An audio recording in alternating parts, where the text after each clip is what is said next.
to the Conversation on Demand podcast, a pod for people who want to level up in life. We are dedicated to sharing stories and tools through the lenses of faith, personal development, relationship, entrepreneurship, community, and wellness. I'm your host, Doiba. Today, I'm so excited to have with me on the show Carlene Humphrey. She's the host of the Carlene Night Show, which is a podcast dedicated to all things relationship, dating, friendship, co-worker relationship, family relationship, and most importantly, the relationship with yourself.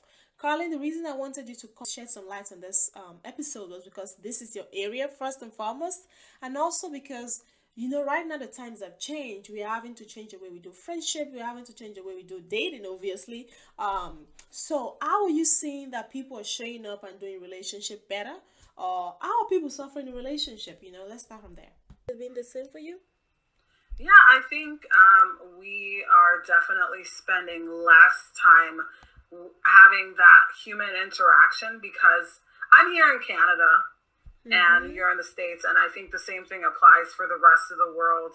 Like now we're connecting more on Zoom, video chat more than ever before, but we're like, if you're like me, I live on my own, so I'm spending a lot more time by myself, and it's hard because I'm a social person. So yes, the pandemic has affected our social interactions with our friends and our family. So when I checked you up online and we chatted, you're really big on relationships, especially relationships we have with ourselves, which I also believe is truly the most important relationship we can have with ourselves, because relationship with your friends, your partners, and things like that. But if the relationship you have with yourself is not the best, some people deal with low self-esteem and issues like that, low confidence levels, unable to speak for themselves, unable to speak their truth. In these times, Carlene, can you tell us what ways, women, men, in general, we can be better friends to ourselves and also potentially be better friends to our neighbors, our colleagues, our co-workers?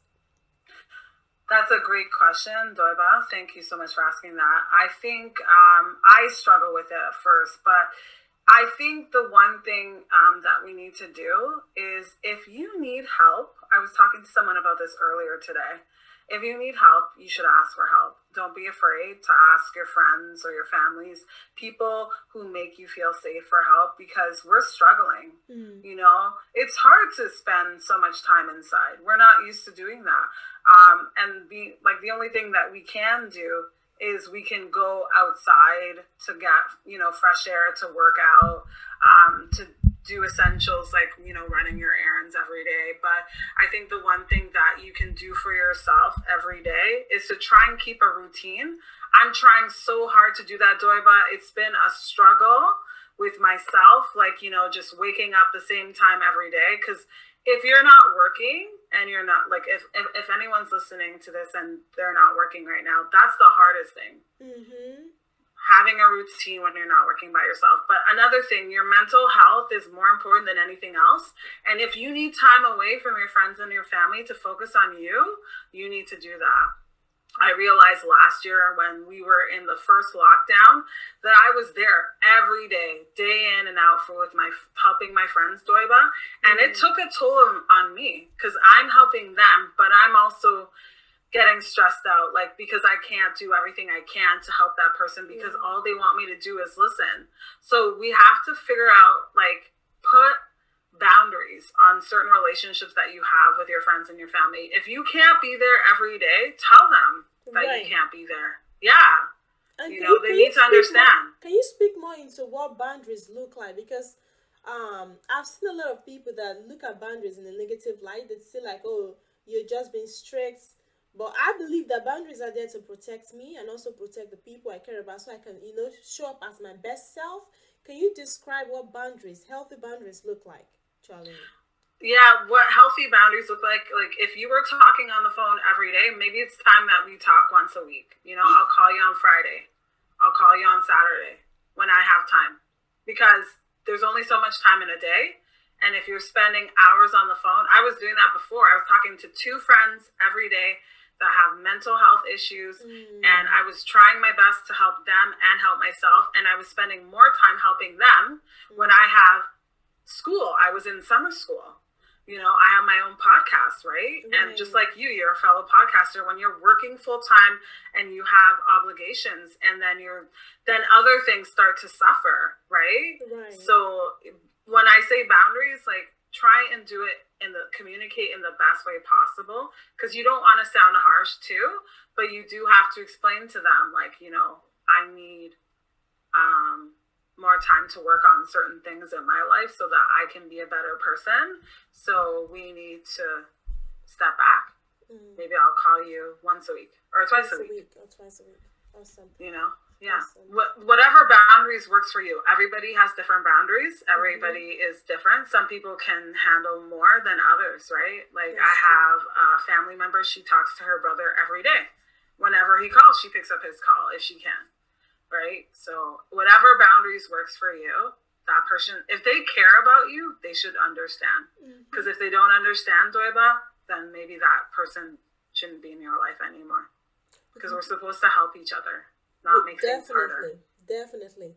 And sometimes I also think as friends, very, very great point you mentioned, Carlene, about setting boundaries and basically communicating effectively how you want to be helped and how you can help them in general, because people that truly care about us, they truly want to be in our lives, they want to be in constant communication, but also I believe it takes maturity on their part as well, and also on our part as well, to be able to know that, okay, maybe this person might not necessarily understand what I'm going through, that I need a little bit of space. So hopefully we're in relationships or you're in friendships that basically understand you as an individual and also need your need to like reset. And it brings me up to ask a question about, when can we know that relationships are beginning to be burdensome, and when can we identify when we need to let some relationships go, either because of constantly trying to repair those relationships, constantly being misunderstood, or constantly just not working out. So what are some examples of when you think relationships need to be cut off? Actually, that's a good question. I actually, last week I had this discussion with another life coach. She helps people in all kinds of relationship, and she brought something up like narcissism and codependency in relationships. And when someone's narcissistic, they only think about themselves. Like, they don't have you in mind. And I think it's hard to realize who that person is if you're someone that is always willing to help that person, but you're realizing that they're not there for you when you need them.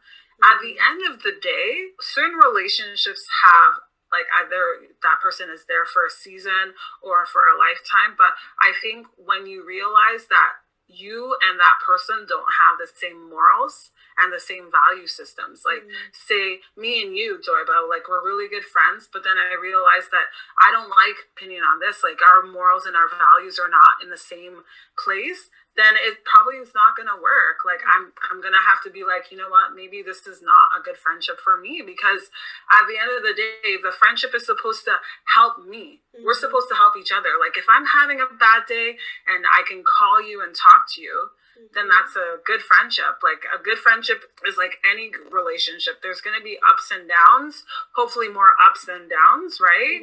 But you need someone to support you and not put you down and make your life difficult. If you have someone in your life who is constantly making everything difficult and about them, then that's not the person that you want in your life. And I think we have to realize that people who are narcissistic, they are nice in the beginning, and they're like, they're there for you. But then at the end of the day, everything has to be about them. So I'll give you an example. There was someone I was dating, and it was my 30th birthday, Doiba. And I was like, oh, you know what? I want to go out for my birthday. And so my birthday became about them. And this person was saying to me that, oh, you know what? Why don't we go to Mandarin? Because Mandarin's close to your house. I'm like, but I already went to Mandarin on Wednesday with my cousin. I don't want to go to Mandarin. It's my day. Like, it's my birthday. It should be about me. It turned into a whole argument. We ended up not going out because he could not understand that I wanted to go somewhere for my birthday. Like, I was like, why don't we go to the Kike? I want to go there for my birthday, or let's go here. And none of the options worked for him. So my birthday, my special day, turned into everything about him. Wow. So like what I'm hearing you say is the main point about relationships, they always have their ups and downs. And I do not actually like relationships whereby we all agree about things all the time. But like you said, we have more things in common than none. Especially the value system. If we have very different values in general, that does not necessarily mean that they are bad friends. As far as the values that we share, we share a little more similarity, or things that are even much more worthwhile than things that are not. That is making friends. I'm observing that as you get older, like you said, staying by yourself, usually it's supposed to guarantee more freedom, but unfortunately it's becoming a little more challenging to make friends as we get older. Are you experiencing the same, Carlene? It depends on the social setting, but yes, you're right. It is hard to make new friends. I made one new friend. Thank God for the beach. That was the one saving grace for me during lockdown. That was the one place where I met new people, and I made a new friend. I mean, it wasn't even planned, but like I've been going to the same beach for 4 years, and I met this new person, and we become friends. And like I'm gonna help her with some things, and but yes, it is harder to make new friends because we're so stuck in our ways. Like I've had friends for so many years, Doiba. Why do I need another friend?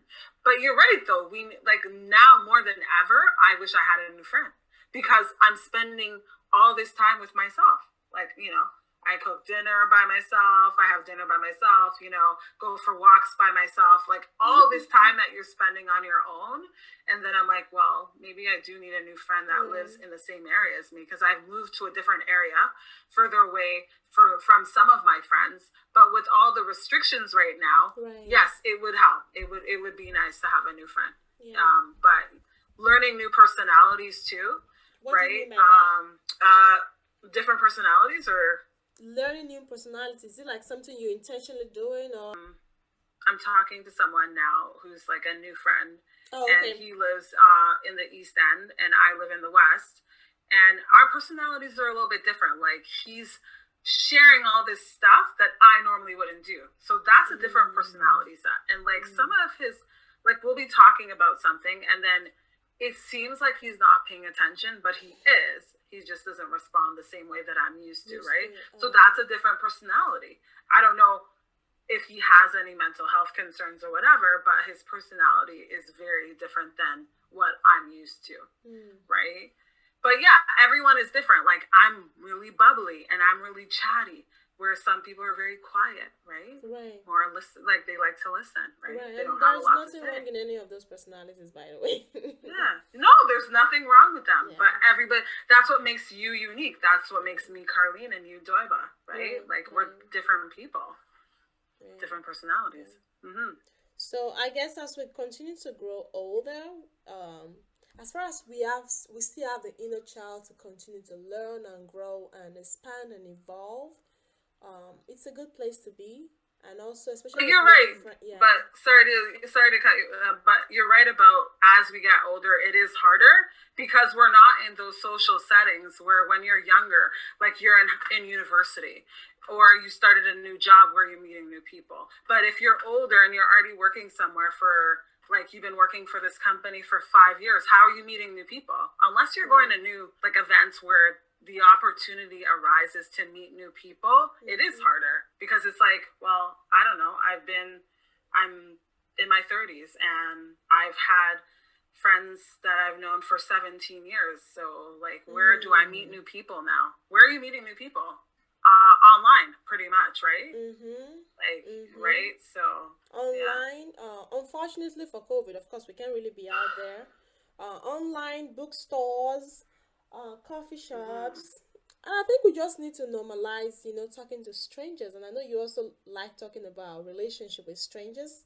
Do you have some interesting strangers, relationships that you've built or you've encountered that you want to share with us?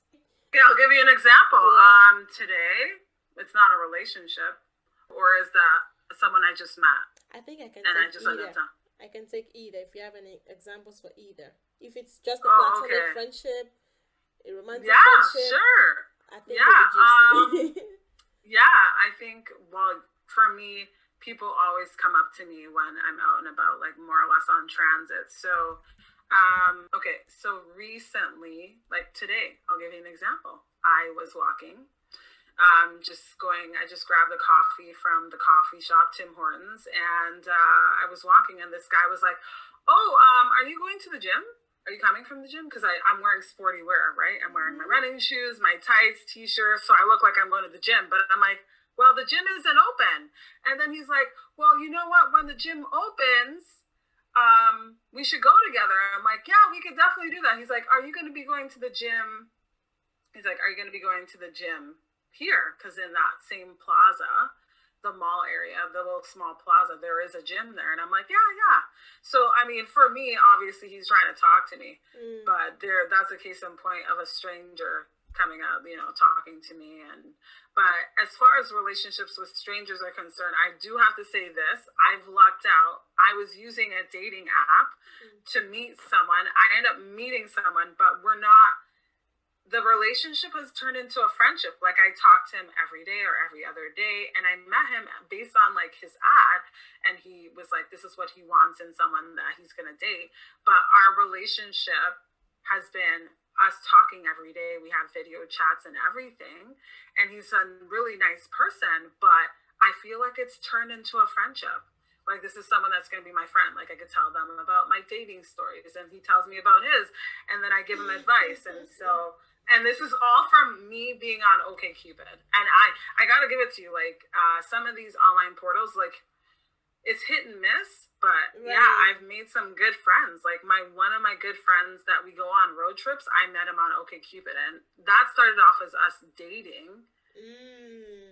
And it didn't work out, but he's been like a really good friend. So, That's cool. That's cool. Mm-hmm. For me as well, I also meet people randomly. At this point, I won't really say it's random at this point because see, but one of my interesting stranger story would be when I visited LA a couple of months ago. Very weird. So apparently, I booked my Airbnb to leave on the 9th or so, but unfortunately, I booked for the 8th. So at this point, my Airbnb, they told me that the room is already booked, so there was no way I could actually rebook the room. And me being in a city that I don't have any friend, fortunate for me, 2 days prior, I'd met this guy. Ooh, we just had a good time. He had a car, so it was like he's gonna take me around town and things like that. That was an interesting stranger story, and I ended up having to stay in his place. Oh my gosh! That was really weird, right? But he was a good gentleman. Yeah, that was. I think not a lot of people. Yeah, in the future I would do better. Not a lot of people will be comfortable doing that, but I prayed about it. I was like, should I book the next flight and be on my way home, or should I look for an hotel? When I checked the prices for the hotel, they were much more than the tickets. So I was like, maybe I should do the ticket. And when I told him, I was like, you know what? Why are you bothered about this? We have a good time. Why don't you just come stay at my place? I was like, damn, this is someone I just met 2 days ago in a city that prior to that, my roommate had told me that you be careful, girl. You're going to LA. They kidnap people there. So I was like, really? So, but I didn't let fear. I thought about it. I had an interesting stranger story. Still now, we're still good friends. So sometimes he texts me. Yeah, great. I like that stranger story too. You know what? Like sometimes, honestly, like you said, in this day and age, we have to be so careful when we talk to strangers because we don't know what people are capable of, if they're going to do something. Like, when you were a kid, your parents are like, don't talk to strangers. But I'm one of those people, I've always talked to strangers because they're always talking to me. But then you have to realize, I'm like, certain situations where you're like, it's better to get to know the person, right? Because you don't know what the person is capable of. And I've been in those situations too where I'm like, wow, I'm feeling really uncomfortable right now. All right. And so it's just, you have to be really smart about who you're talking to, right? And meeting for the first time. I have so many stranger stories, Doiba. Oh my goodness. I have too many. Okay, so I'll tell you one more. Okay, so I went to Montreal by myself a few years ago. And, people are always like, oh, you traveled on your own. I'm like, yeah, it was the greatest. So I went the first day I got there, and it was great. So I was staying at one of the residents at Concordia, and it was super cheap, great deal. I was close to downtown Montreal. And so on the Friday, I decided, I'm going to do, what do you call it? The day tours where you just hop on and hop off the bus. Right. So I was leaving my residence, like wherever I was staying. And in that morning, I met a stranger. Like, he started talking to me. He's like, "Oh, where are you going?" I'm like, "You know what? I'm actually going on my day tour. So it's raining, but I paid for the tickets to go, so I still have to go." And he's like, "You know what? Like, I'm going to have a coffee at the Second Cup. Do you want to come with me?" And I'm like, in my head, I'm like, I don't know if I should do this, but you know what? I don't know anyone in Montreal. Like, I only had one friend in Montreal, and he was busy. And I was like, you know what? Let's do it. So we went, and he got me a coffee and a croissant, and then we got to know each other. And he was staying in the same residence that I was, right? But he was there for a while visiting his son. So we became friends on that trip. Mind you, I don't talk to him anymore. We didn't connect after that. But yeah, so my last night in Montreal, he was so nice. He was like, I ran into him again when I was leaving the residence to go out that day. And he was like, "Oh, Carlene, I'm going out tonight with my son. We're going to go have a few drinks, whatever." And I'm like, "Sure." So that same night, went with him, met his son and his son's friend. And we were chatting, and I was learning about them. And he's originally from France, right? But yeah, that was from a stranger experience, and it was a great time. Like, he definitely helped my trip be a fun one. Like, it was still a great trip, but yeah, it was so nice to just meet someone new. Right. When you say it made the trip so worthwhile. The same for me as well, Yeah, that's good. That's a good one. That's a good one. So I guess the last question for today will be the relationship with yourself. So this is open. If you want to go, very, very personal, I can share some as well. I believe, the relationship you have with yourself is so important. The way you talk to yourself, the way you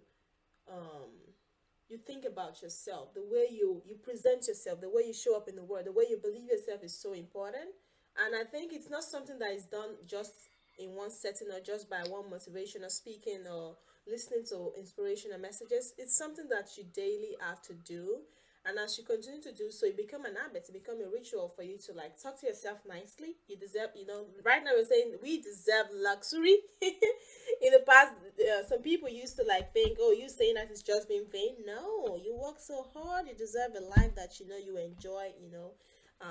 So tell me, what are some rituals you do to like have a more better relationship with yourself? I think for me, music is definitely my go-to. I listen to music every day. I think I've listened to more music during this pandemic than ever before. It's very therapeutic. I've been listening to Shawn Mendes. Shout out to him all week. His new album Wonder. I've also made it a point to talk to like either one or two friends. Like, I like talking to a friend every day so that they understand or they're checking in on me just to see how I'm doing. But in order to help my relationship with myself, I make sure to write things out like every day that I want to do. Especially, I love to go for walks and just to get outside, because I find every time you're inside all day, you're like, oh my God, what's going on in the world? Like, I'm like, I need to go outside and get out there. And cabin fever is a real thing. We've been inside for so long. Like, Doiba, every day, I'm like, I have to go outside, even if it's for 5 minutes, 10 minutes. Like, it's, like, it's okay to have one day where I'm inside, but every day, if the weather is nice, and like, I'm here in Toronto for those who are listening, and the weather is very cold from January all the way up to sometimes in May. And so colder days make it really hard to want to go outside. So it's just a mental break for me. I'm like, oh my God, I should have went out earlier this morning. You know what I mean? As opposed to waiting until 5 or 6 o'clock in the morning. But every day for my own mental health, I'm like, I need to go outside.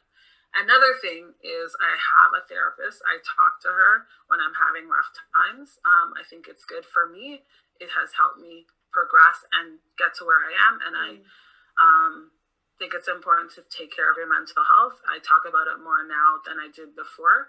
I always keep to myself. People don't always know when I'm like having a rough day, but yeah.